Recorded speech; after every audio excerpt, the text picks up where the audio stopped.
اعوذ باللہ من الشیطان الرجیم، بسم اللہ الرحمن الرحیم، الحمدللہ والصلاة والسلام علی رسول اللہ وعلی آلہ وصحبہ اجمعین، اشہد ان لا الہ الا اللہ واشہد ان محمدًا عبدہ ورسولہ، رب اشرح لی صدری ویسر لی امری واحلل عقدۃ من لسانی یفقہوا قولی۔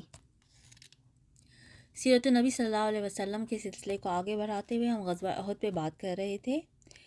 غزوہ احد کے بارے میں جو سارے واقعات ہم نے پچھلی دفعہ ذکر کیے، جس میں ہمیں پتہ چلا کہ نبی صلی اللہ علیہ وسلم زخمی بھی ہو گئے تھے، یہ سارا حادثہ چند لمحات کے اندر بالکل اچانک اور نہایت تیز رفتاری سے پیش آ گیا، ورنہ نبی صلی اللہ علیہ وسلم کے منتخب صحابہ کرام جو لڑائی کے دوران صف اول میں تھے، جنگ کی صورتحال بدلتے ہی یا نبی صلی اللہ علیہ وسلم کی آواز سنتے ہی آپ صلی اللہ علیہ وسلم کی طرف بے تحاشا دوڑ کر آئے کہ کہیں آپ صلی اللہ علیہ وسلم کو کوئی ناگوار حادثہ پیش نہ آ جائے۔ مگر یہ لوگ پہنچے تو رسول اللہ صلی اللہ علیہ وسلم زخمی ہو چکے تھے، 6 انصاری شہید ہو چکے تھے، 7ویں زخمی ہو کر گر چکے تھے، اور حضرت سعد رضی اللہ عنہ اور حضرت طلحہ رضی اللہ عنہ جان توڑ کر مدافعت کر رہے تھے۔ ان لوگوں نے پہنچتے ہی اپنے جسموں اور ہتھیاروں سے نبی صلی اللہ علیہ وسلم کے گرد ایک بار تیار کر دی اور دشمن کے تابڑ توڑ حملے روکنے میں انتہائی بہادری سے کام لیا۔ لڑائی کی سب سے آپ صلی اللہ علیہ وسلم کے پاس پلٹ کر آنے والے سب سے پہلے صحابہ آپ صلی اللہ علیہ وسلم کے یار غار حضرت ابو بکر صدیق رضی اللہ عنہ تھے۔ حضرت عائشہ رضی اللہ عنہا سے روایت ہے کہ ابو بکر رضی اللہ عنہ نے فرمایا، احد کے دن سارے لوگ نبی صلی اللہ علیہ وسلم سے پلٹ گئے تھے، یعنی محافظین کے سوا تمام صحابہ آپ صلی اللہ علیہ وسلم کو آپ کے قیامگاہ پر چھوڑ کر لڑائی کے لیے اگلی صفوں میں چلے گئے تھے۔ پھر گھراؤ کے حادثے کے بعد میں پہلا شخص تھا جو نبی صلی اللہ علیہ وسلم کے پاس پلٹ کر آیا۔ دیکھا تو آپ کے سامنے ایک آدمی تھا جو آپ صلی اللہ علیہ وسلم کی طرف سے لڑ رہا تھا اور آپ صلی اللہ علیہ وسلم کو بچا رہا تھا۔ میں نے جی ہی جی میں کہا، تم طلحہ ہو، تم پر میرے ماں باپ فدا ہوں، تم طلحہ ہو، تم پر میرے ماں باپ فدا ہو۔ اتنے میں ابو عبیدہ بن جرحہ میرے پاس آ گئے۔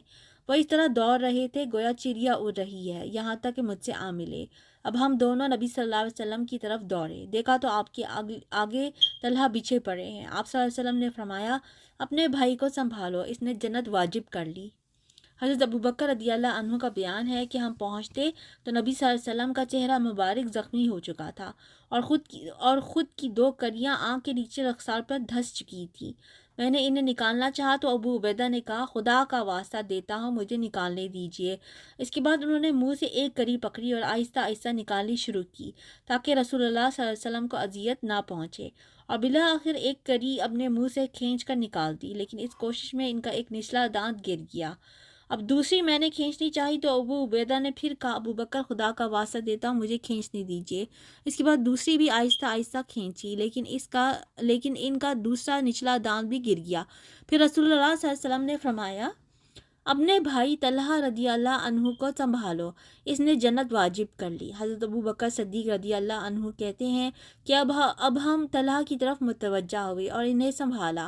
ان کو 10 سے زیادہ زخم آ چکے تھے۔ اس سے بھی اندازہ ہوتا ہے کہ حضرت طلحہ رضی اللہ عنہ نے اس دن دفع و قتال میں کیسی جان بازی اور بے جگری سے کام لیا تھا۔ پھر انہی نازک ترین لمحات کے دوران رسول اللہ صلی اللہ علیہ وسلم کے گرد جان باز صحابہ رضی اللہ عنہم کی ایک جماعت آ پہنچی، جن کے نام یہ ہیں: ابو دجانہ، مصعب بن عمیر، علی بن ابی طالب، سہل بن حنیف، مالک بن سنان، ابو سعید خدری کے والد، عمارہ، نصیبہ بنت کعب مازنیہ، قتادہ بن نعمان، عمر بن خطاب، حاتم بن ابی حاتم اور ابو طلحہ رضی اللہ عنہم اجمعین۔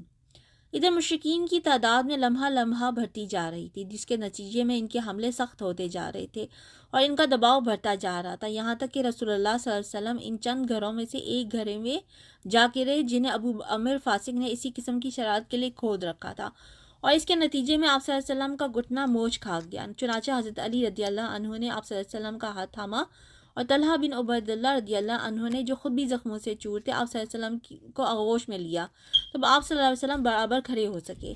نافع بن جبیر کہتے ہیں، میں نے ایک مہاجر صحابی کو سنا فرما رہے تھے، میں جنگ احد میں حاضر تھا، میں نے دیکھا کہ ہر جانب سے رسول اللہ صلی اللہ علیہ وسلم پر تیر برس رہے ہیں اور آپ صلی اللہ علیہ وسلم تیروں کے بیچ میں ہیں، لیکن سارے تیر آپ صلی اللہ علیہ وسلم سے پھیر دیے جاتے ہیں، یعنی آگے گھیرا ڈالے ہوئے صحابہ انہیں روک لیتے ہیں۔ اور میں نے دیکھا کہ عبداللہ بن شہاب زہری کہہ رہا تھا، مجھے بتاؤ محمد کہاں ہے، اب یا تو میں رہوں گا یا وہ رہیں گے۔ حالانکہ رسول اللہ صلی اللہ علیہ وسلم اس کے قریب تھے، آپ صلی اللہ علیہ وسلم کے ساتھ کوئی بھی نہیں تھا۔ پھر وہ آپ صلی اللہ علیہ وسلم سے آگے نکل گیا۔ اس پر صفوان نے اسے ملامت کی۔ جواب میں اس نے کہا، واللہ میں نے اسے دیکھا ہی نہیں، خدا کی قسم وہ ہم سے محفوظ کر دیا گیا ہے۔ اس کے بعد ہم 4 آدمی یہ عہد و پیما کر کے نکلے کہ انہیں قتل کر دیں گے، لیکن ان تک پہنچ نہ سکے۔ بہرحال اس موقع پر مسلمانوں نے ایسی بے مثال جان بازی اور تابلہ قربانیوں کا مظاہرہ کیا جس کی نظیر تاریخ میں نہیں ملتی۔ چنانچہ ابو طلحہ رضی اللہ عنہ نے اپنے آپ کو رسول اللہ صلی اللہ علیہ وسلم کے آگے سپر بنا لیا۔ وہ اپنا سینہ سامنے کر دیا کرتے تھے تاکہ آپ صلی اللہ علیہ وسلم کو دشمن کے تیروں سے محفوظ رکھ سکیں۔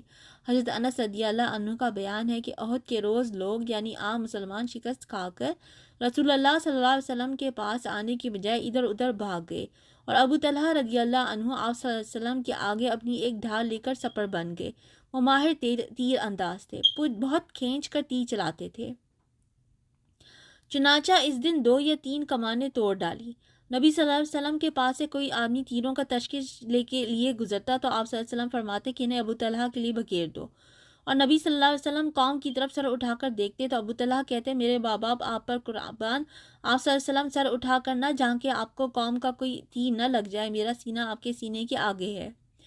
حضرت انس رضی اللہ عنہ سے بھی یہ بھی مروی ہے کہ حضرت ابو طلحہ رضی اللہ عنہ اپنا اور نبی صلی اللہ علیہ وسلم کا ایک ہی ڈھال سے بچاؤ کر رہے تھے، اور ابو طلحہ رضی اللہ عنہ بہت اچھے تیر انداز تھے۔ جب وہ تیر چلاتے تو نبی صلی اللہ علیہ وسلم گردن اٹھا کر دیکھتے کہ ان کا تیر کہاں گرا۔ حضرت ابو دجانہ رضی اللہ عنہ نبی صلی اللہ علیہ وسلم کے آگے کھڑے ہو گئے اور اپنی پیٹھ کو آپ صلی اللہ علیہ وسلم کے لیے ڈھال بنا دیا۔ ان پر تیر پڑ رہے تھے لیکن وہ ہلتے نہ تھے۔ حضرت حاتب رضی اللہ عنہ نے عتبہ بن ابی وقاص کا پیچھا کیا، جس نے نبی صلی اللہ علیہ وسلم کا دندان مبارک شہید کیا تھا، اور اسے اس زور کی تلوار ماری کہ اس کا سر چھٹک گیا، پھر اس کے گھوڑے اور تلوار پر قبضہ کر لیا۔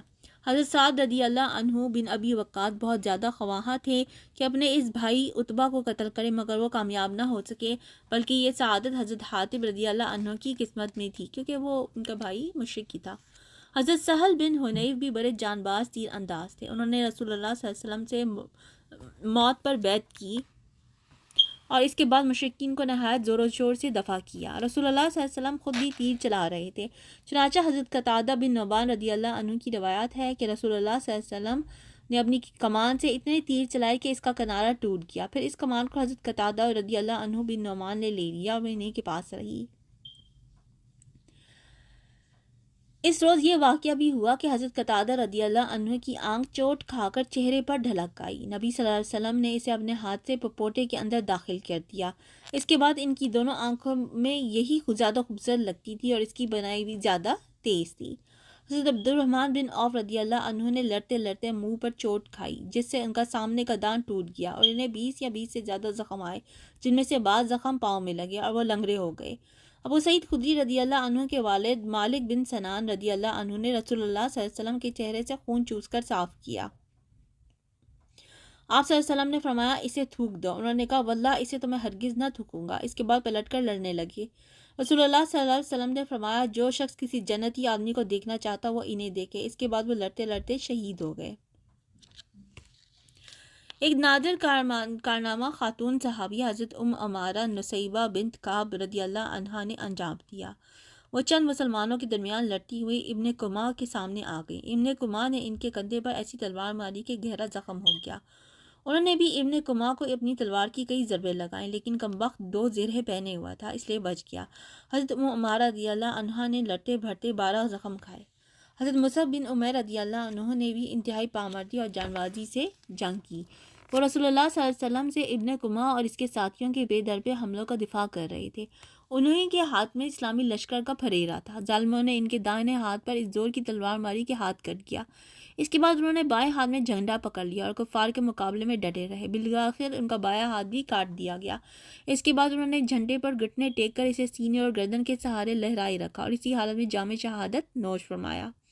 ان کا قاتل ابن کما تھا۔ وہ سمجھ رہا تھا کہ یہ محمد صلی اللہ علیہ وسلم ہے، کیونکہ حضرت مصعب بن عمیر رضی اللہ عنہ آپ صلی اللہ علیہ وسلم کی ہم شکل تھے۔ چنانچہ وہ حضرت مصعب رضی اللہ عنہ کو شہید کر کے مشرکین کی طرف واپس چلا گیا اور چلا کر اعلان کیا کہ محمد صلی اللہ علیہ وسلم قتل کر دیے گئے ہیں۔ اس اعلان سے نبی صلی اللہ علیہ وسلم کی شہادت کی خبر مسلمانوں اور مشرکین دونوں میں پھیل گئی، اور یہی وہ نازک ترین لمحہ تھا جس میں رسول اللہ صلی اللہ علیہ وسلم سے الگ تھلگ درگاہ کے اندر آئے ہوئے بہت سے صحابہ کرام کے حوصلے ٹوٹ گئے، ان کے عزائم سرد پڑ گئے، اور ان کی صفیں اتل پتھل اور بدنظمی و انتشار کا شکار ہو گئی، مگر آپ صلی اللہ علیہ وسلم کی شہادت کی یہی خبر اس حیثیت سے مفید ثابت ہوئی کہ اس کے بعد مشرکین کے پرجوش حملوں میں کسی قدر کمی آ گئی، کیونکہ وہ محسوس کر رہے تھے کہ ان کا آخری مقصد پورا ہو چکا ہے۔ چنانچہ بہت سے مشرکین نے حملہ بند کر کے مسلمان شہداء کی لاشوں کا مسئلہ شروع کر دیا۔ حضرت مصعب بن عمیر رضی اللہ عنہ کی شہادت کے بعد رسول اللہ صلی اللہ علیہ وسلم نے جھنڈا حضرت علی بن ابی طالب رضی اللہ عنہ کو دیا۔ انہوں نے جب گل لڑائی کی، وہاں پر موجود باقی صحابہ کرام رضی اللہ عنہم نے بھی بے مثال جان بازی اور سرفروشی کے ساتھ دفاع اور حملہ کیا، جس سے بالآخر اس بات کا امکان پیدا ہو گیا کہ رسول اللہ صلی اللہ علیہ وسلم مشرکین کی صفیں چیر کر درگاہ میں آئے ہوئے ہیں، صحابہ کرام رضی اللہ عنہم کی جانب راستہ بنائیں۔ چنانچہ آپ صلی اللہ علیہ وسلم نے قدم آگے بڑھایا اور صحابہ کرام کی جانب تشریف لائے۔ سب سے پہلے حضرت کعب رضی اللہ عنہ بن مالک نے آپ صلی اللہ علیہ وسلم کو پہچانا، خوشی سے چیخ پڑے، مسلمانوں خوش ہو جاؤ، یہ ہیں رسول اللہ صلی اللہ علیہ وسلم۔ آپ صلی اللہ علیہ وسلم نے ارشاد فرمایا کہ خاموش رہو تاکہ مشرکین کو آپ صلی اللہ علیہ وسلم کی موجودگی اور مقام موجودگی کا پتہ نہ لگ سکے، مگر ان کی آواز مسلمانوں کے کان تک پہنچ چکی تھی۔ چنانچہ مسلمان آپ صلی اللہ علیہ وسلم کی پناہ میں آنا شروع ہو گئے اور رفتہ رفتہ تقریباً 30 صحابہ جمع ہو گئے۔ جب اتنی تعداد جمع ہو گئی تو رسول اللہ صلی اللہ علیہ وسلم نے پہاڑ کی گھاٹی یعنی کیمپ کی طرف ہٹنا شروع کیا، مگر چونکہ اس واپسی کے معنی یہ تھے کہ مشرکین نے مسلمانوں کو درگاہ میں لینے کی جو کارروائی کی تھی وہ بے نتیجہ رہ جائے، اس لیے مشرکین نے اس واپسی کو ناکام بنانے کے لیے اپنے تابر طور حملے جاری رکھے، مگر آپ صلی اللہ علیہ وسلم نے ان حملہ آوروں کا ہجوم چیر کر راستہ بنا ہی لیا، اور شیران اسلام کی شجاعت اور شاہ زوری کے سامنے ان کی ایک نہ چلی۔ اسی اثنا میں مشرکین کا ایک اریل شہسوار عثمان بن عبداللہ بن مغیرہ یہ کہتے ہوئے رسول اللہ صلی اللہ علیہ وسلم کی جانب بڑھا کہ یا تو میں رہوں گا یا وہ رہیں گے۔ ادھر رسول اللہ صلی اللہ علیہ وسلم بھی دو ہاتھ کرنے کے لیے ٹھہر گئے، مگر مقابلے کی نوبت نہ آئی، کیونکہ اس کا گھوڑا ایک گھرے میں گر گیا، اور اتنے میں حارث بن سما نے اس کے پاس پہنچ کر اسے للکارا اور اس کے پاؤں پر اس زور کی تلوار ماری کہ وہیں بٹھا دیا، پھر اس کا کام تمام کر کے اس کا ہتھیار لے لیا اور رسول اللہ صلی اللہ علیہ وسلم کی خدمت میں آ گئے، مگر اتنے میں مکی فوج کے ایک دوسرے سوار عبداللہ بن جابر نے پلٹ کر حضرت حارث بن سما پر رضی اللہ عنہ پر حملہ کر دیا اور ان کے کندھے پر تلوار مار کر زخمی کر دیا، مگر مسلمانوں نے لپک کر انہیں اٹھا لیا۔ ادھر خطرات سے کھیلنے والے مرد ابو دجانہ رضی اللہ عنہ جنہوں نے آج سرخ پٹی باندھ رکھی تھی، عبداللہ بن جابر پر ٹوٹ پڑے اور اسے ایسی تلوار ماری کہ اس کا سر اڑ گیا۔ کشمہ قدرت دیکھیے کہ اس خون ریز مار دھار کے دوران مسلمانوں کو نیند کی جھپکیاں بھی آ رہی تھیں، اور جیسا کہ قرآن نے بتلایا یہ اللہ کی طرف سے امن و طمانینت تھی۔ ابو طلحہ رضی اللہ عنہ کا بیان ہے کہ میں بھی ان لوگوں میں تھا جن پر احد کے روز نیند چھا رہی تھی، یہاں تک کہ میرے ہاتھ سے کئی بار تلوار گر گئی، حالت یہ تھی کہ وہ گرتی تھی اور میں پکڑتا تھا، پھر گرتی تھی اور پھر پکڑتا تھا۔ خلاصہ یہ کہ اس طرح کی جان بازی اور جان سپاری کے ساتھ یہ دستہ منظم طور سے پیچھے ہٹتا ہوا پہاڑ کی گھاٹی میں واقع کیمپ تک جا پہنچا، اور بقیہ لشکر کے لیے بھی اس محفوظ مکان تک پہنچنے کا راستہ بنا دیا۔ چنانچہ باقی ماندہ لشکر بھی اب آپ صلی اللہ علیہ وسلم کے پاس آ گیا، اور حضرت خالد کی فوجی عبقریت رسول اللہ صلی اللہ علیہ وسلم کی فوجی عبقریت کے سامنے ناکام ہو گئی۔